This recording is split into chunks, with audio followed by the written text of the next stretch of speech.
Let's talk Real Housewives.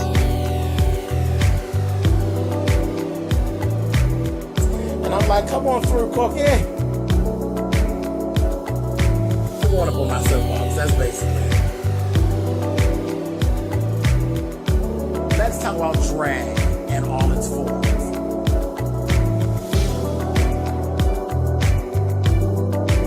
What, Cookie?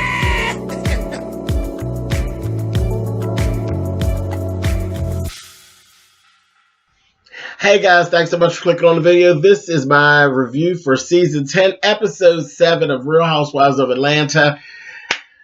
I don't know about these episodes. It's just getting really weird. Like, it's weird.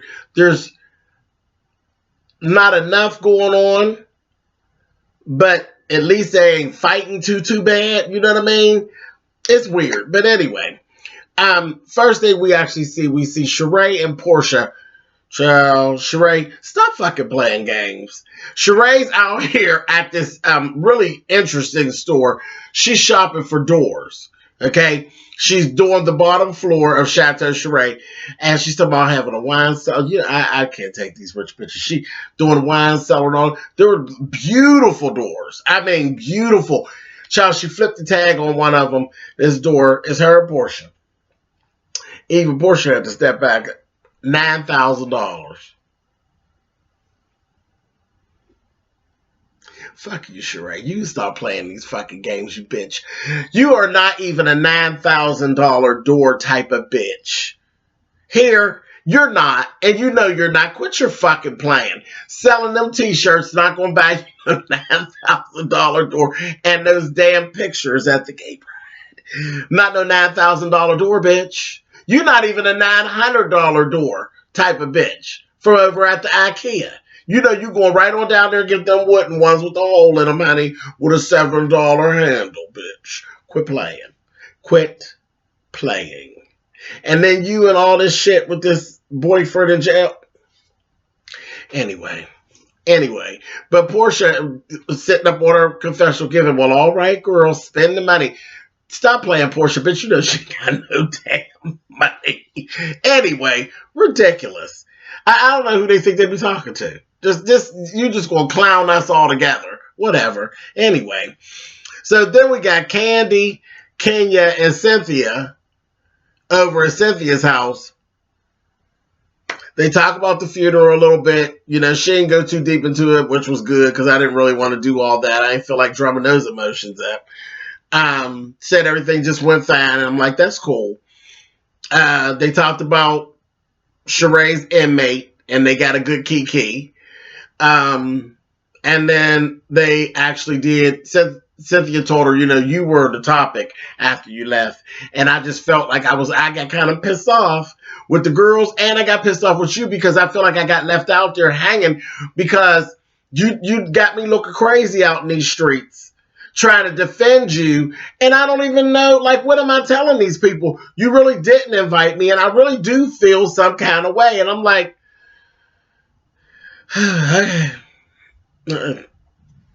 Cynthia, I don't know what to tell you. I mean, I've been there. I've had a wedding debacle before with a friend that didn't make sense. It really played a bad little situation in our friendship. It does, you know what? Let's soapbox, fuck it, because I ain't got a whole lot to talk about here anyway. So, I actually wrote about this in my memoir as well, because we actually had a conversation because she was kind of upset with me that I wrote about the situation because she's like, everybody's going to know you're talking about me, but I mean, you felt okay to do it, so it is what it is. But this particular friend, we were close friends, you know, so I thought that we were very close at the time. Like, literally, this person was at my house 2-3 times a week. It's okay. I'm hanging out and everything, and I went through everything with them with their wedding, you know, everything. I did the alterations on their gown for them. I did their hair and their makeup for the wedding, the day of the wedding, and I never leave home. You know, to do hair and stuff or leave the salon. Like, I'm not one of those hairdressers that will come to you. But for that day, you know, I went to her and did her hair and her makeup and all of that. And meanwhile, I wasn't even invited to the wedding. Wasn't invited to the wedding. Okay? At the time, I thought, and I don't even know where I got to, but I just felt like I thought it was a thing where there was like they had a limited amount of guests that they were able to do. And, you know, I just didn't make the cut. And it was really no issue to me. At the time, it was like, whatever, no big deal. You know what I mean? But then after the wedding happened and then time went on, there were things being said, because again, we're friends and we talk, and there were other people that was eating her ass alive about not being invited to her wedding and not being told she was having a wedding. It was like people, these were like friends from work. And in the midst of her anger, and this is where we have to watch what we say. You know, watch what you say or really be willing to stand in your bullshit. She made a comment to me while she was venting. I was letting her vent. And she said, I'm not thinking about them bitches. I invited my closest and dearest friends to my wedding. Period, point blank. And I don't owe nobody no explanation. That was her stance on it. And I was like, well, all right. And it was at that moment, you know, that little gift and that little stuff they be putting up when it says, it's at that moment that you know you fucked up. That's basically what had happened. At that moment, that's when my feelings kicked in.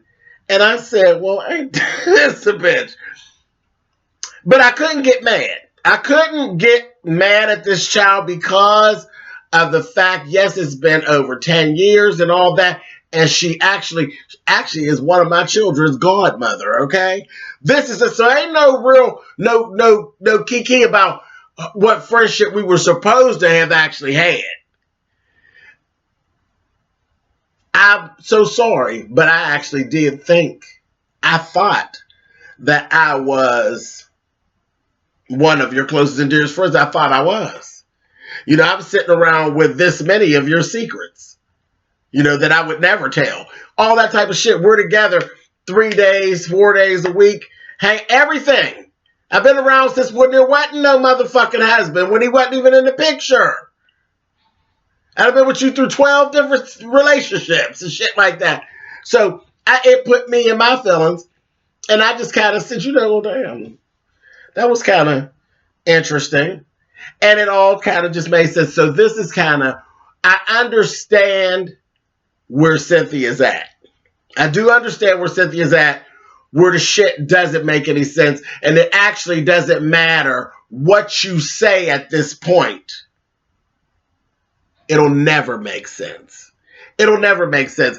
And it will forever change your friendship.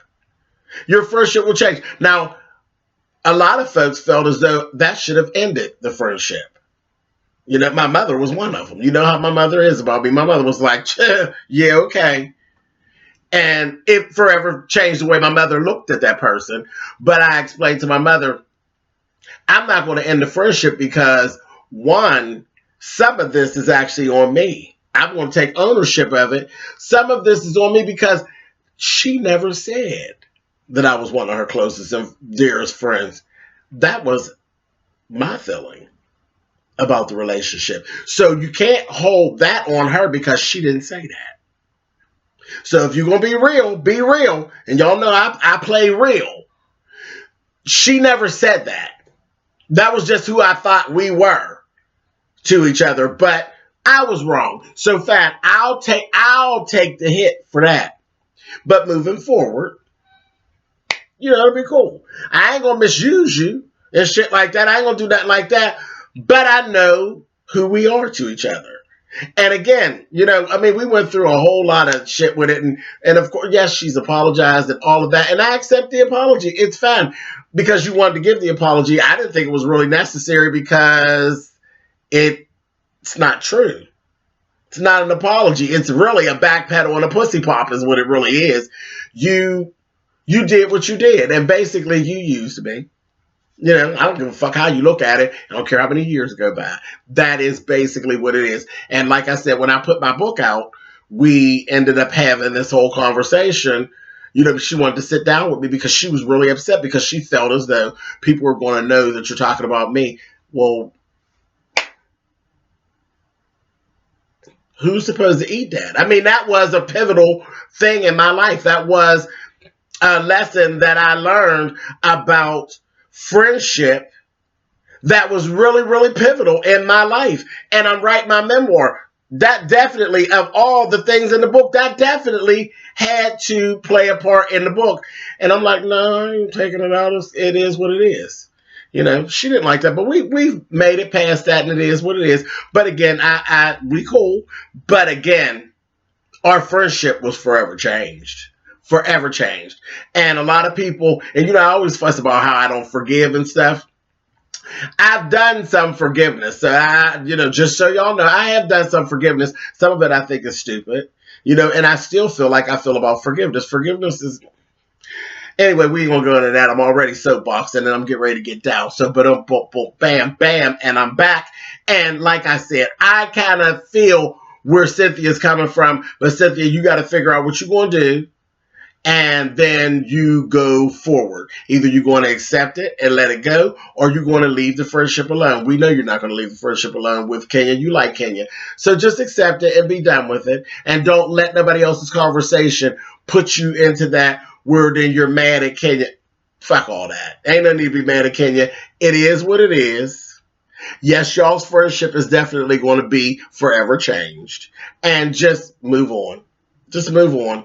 It is what it is, but you keep on moving, bitch, with one eye open. One. Open and laser focus, you understand? Anyway, moving on. Okay, so they had that whole little thing going on. And Kenya, it was really like, no, Kenya, you know, but she bullshitted her. You know, what she said wasn't really nothing. I said, ooh, I know that too much. Anyway, moving on. So next we see Porsha with these matchmaker folks. I said, who are these bitches? And them bitches should never be brought back. Now, Porsha, let me tell you something. One, what is this bullshit? You talk about being a vegan makes me horny. Go sit down. Go sit down. Because eating lettuce versus eating a piece of steak ain't got nothing to do with you and that old hot, nasty pussy that you sitting on. Just stop it. You just say the dumbest shit. And then I knew you were an idiot when you walked these two white women around your house and your house was a mess. You walking them in the rooms, and you go in these rooms, you have this beautiful house, and you're going in these rooms, and there's just shit everywhere. A bed that ain't made up, that ain't all the way put up. Girl, if you don't sit your ass down, sit down. Just ridiculous. She goes through all that. They set her up on this blind date, a mess. She goes to this, and you know, she went through all of this, telling them, you know, I'm really down with the swirl and this, that, and the other. You made it a point to let them know that you don't mind dating a white man, this, that, and the other. Well, they went and found you the squarest of the square white dudes that they could find. I don't know whose idea that motherfucker was going to be perfect for Porsha. Are you kidding me? Are you fucking kidding? He was horrible. Horrible.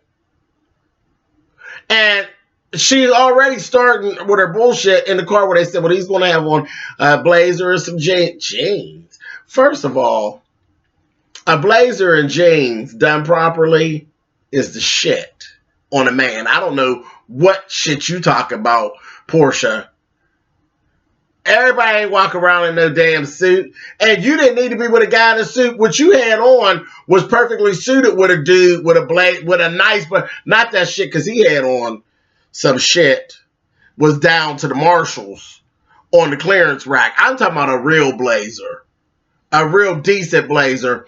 And nice jeans. The shit you had on would have been y'all would have been a perfect pair, because you got a dress on with half of your motherfucking titties out and the other half of your ass hanging out. So that ain't the type of dress that a bitch that be with a dude with a suit. Because a bitch with a dude with a suit, the dress should have been a little closer to your knees and a little closer to your neck, you nasty bitch. So you weren't dressed like you were going down to meet an executive either. Okay? But like I said, a blazer and jeans, that shit is hot. And a good shoe. You got to have on a good shoe. Ridiculous. But, Portia's stupid. Portia's stupid. Anyway, but she goes down. She was really rude to the man. She wasn't even nice. You know what I mean?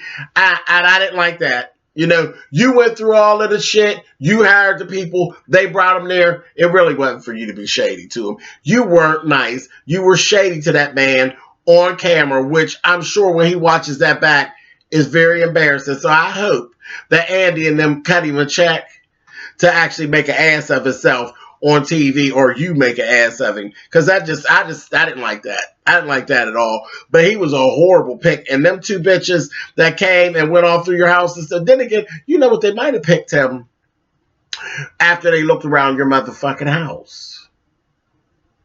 That might be why. I didn't even think about that till just sitting here. They may have picked his old raggedy ass because of the way your house was.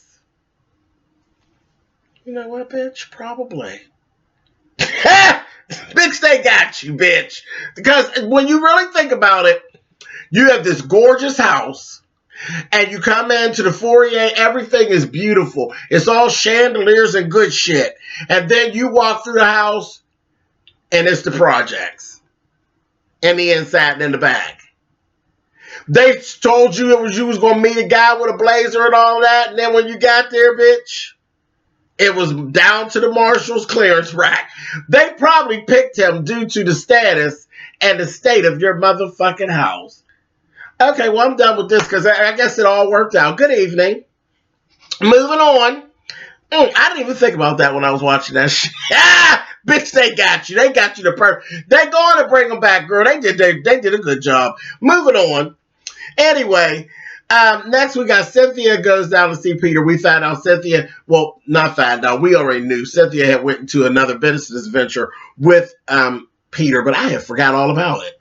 So she goes down there, and there's just some things that the only reason why I'm bringing this up is because I noticed the change of the dynamic with Peter and Cynthia, and I'm wondering if you all picked up on it. Now, thing is, she's up for even being in business with him, whatever. She said she wanted a piece of the pie. Said it's going to be popping off and she wants a piece of pie. It's moving along slow in Peter fashion.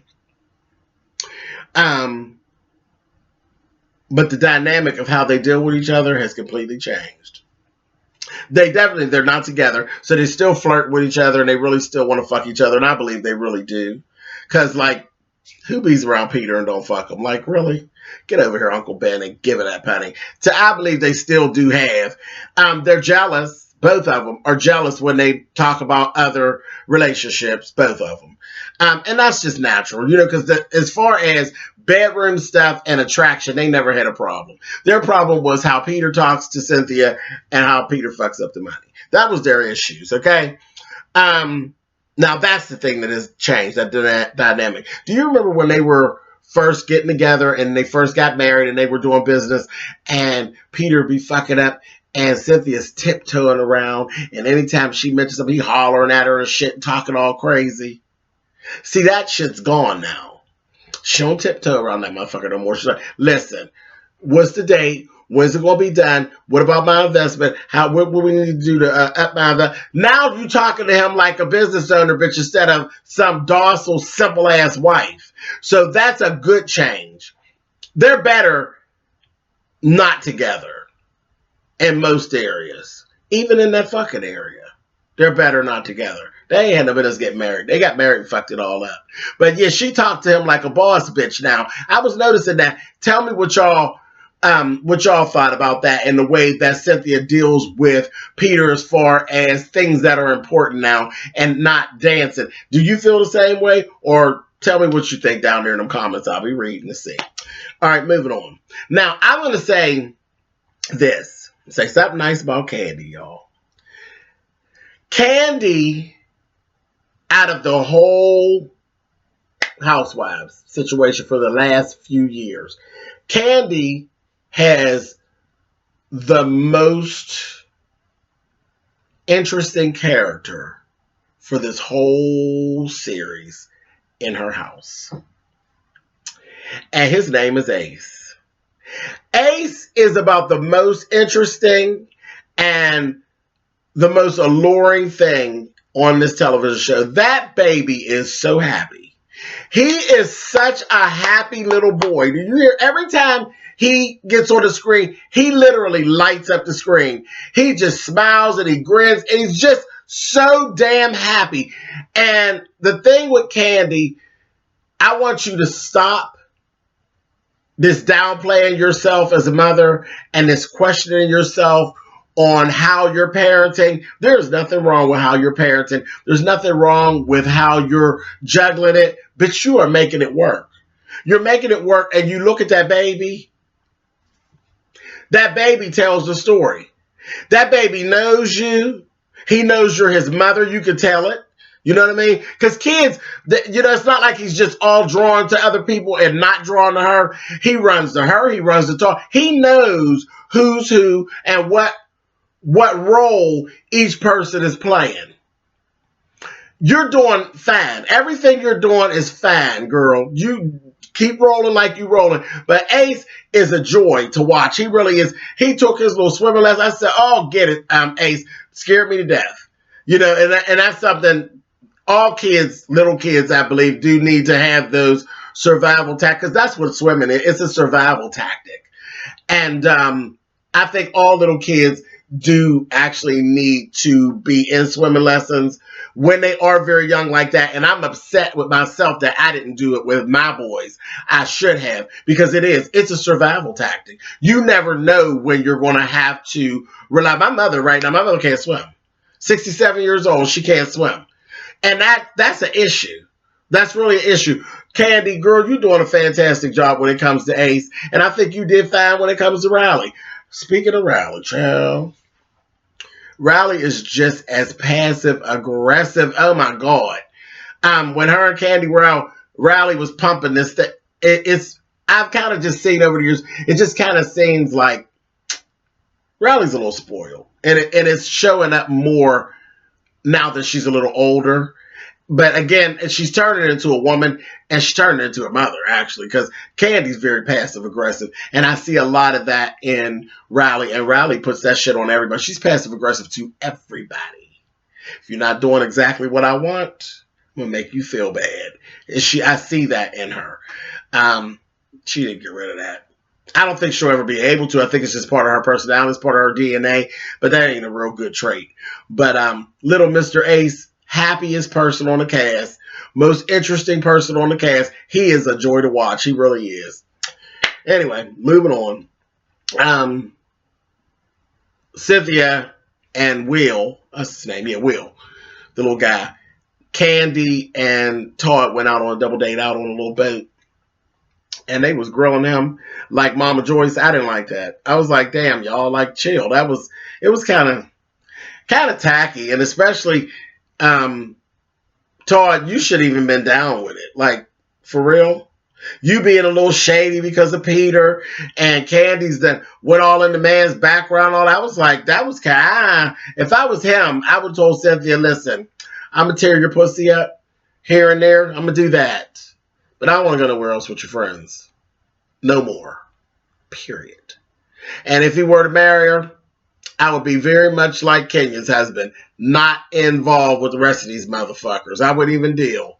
They're not presenting themselves like a circle of people that you even want to be involved in. I mean, she went all in this man's past about him being on dating shows and this, that, and the other. Like, bitch, ain't this a dating show, bitch?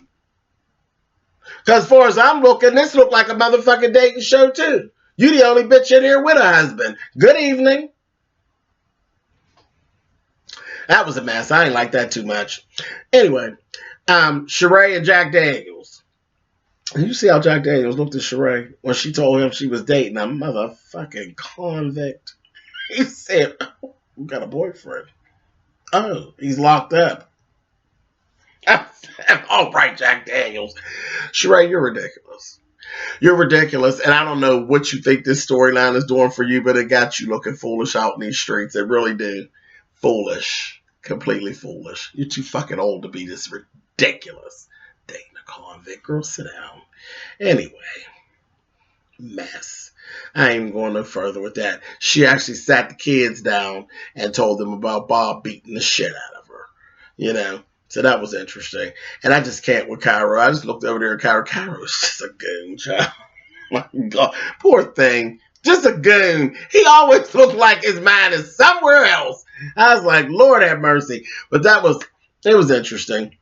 What's that wig that Sheree had on? Them two wigs. They had too much fucking hair. And I thought she was going to do a drag show. That hair, no real woman wear all that hair. It was Porsha's pulled that before too. But again, Porsha is the ambassador and the CEO of a hair company. So she can get away with some stuff. Real women don't wear hair that meets their shoulders. That is like if it was a natural, a natural afro or something, yeah, that's cool. But that type of hair that drindles, real women don't wear hair that damn thick. Sheree, I said, girl, come on here. That's too much. It was giving me Little Mermaid. Hey, that's too much. It was giving. Oh, I said, oh, here she come, Maddie, and that was a mess. It was too much hair, too much, too draggy. I ain't like that. But you know what? Let me shut up, because I'll take that over that fucking white shit. That white shit is horrible. That is the worst, child. And they keep on popping that up. And I don't know what it is. When she has that on, her face looks all drawn, and she gives you Crypt Keeper tease with that wig on. Anyway, that's it. That's all I have to say. I done talked enough. Look how long this has been. I'm done. All right, y'all. I'll talk to y'all next week. Later.